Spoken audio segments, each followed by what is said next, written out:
Kaugnay pa rin sa malawakang baha na idinulot ng bagyong Christine sa Albay na sinabayan ng lahar flow sa ilang lugar. Kausapin natin si Acting Governor Glenda Bungao. Salamat po sa pagpapaunlak ng panayam sa Balitang Hali. Magandang tanghali, Rafi, at sa lahat ng mga nakikinig ngayon. Opo, kumusta po yung pag-rescue sa mga residente na naipit sa kanilang mga bahay? May mga lugar pa bang hindi pa rin napupuntahan hanggang sa mga sandaling ito? Doon na lang po sa bayan ng Libon, yun na lang ang talagang hindi pa possible. May mga daan pa sa ilan pong bayan, kagaya ng Uwas, Pulangi, pero ngayon naman ay ongoing po ang clearing operations natin with the help of the DPWH. Kaya so far, okay, medyo okay na po ang kalagayan namin dito sa probinsya ng Albay. Sa ngayon po ba may naitala ng casualty o mga nawawala?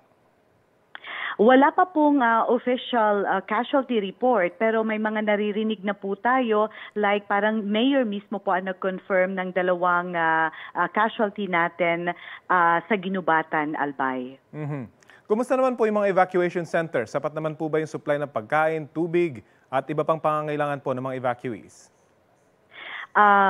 Parating hindi po yun nasasapat, pero nandiyan naman po ang ating national agencies, sa mga international organizations na talaga namang nagkukumit sila na i-assist po ang probinsya ng Albay. But I think yung mga mayors, yung mga LGUs natin, and yung mga barangays ay nakapagbigay na po ng mga food supplies at sa mga pangangailangan ng ating mga evacuees sa ngayon. Umabot na po tayo ng 225,934 na individuals na nasa evacuation center.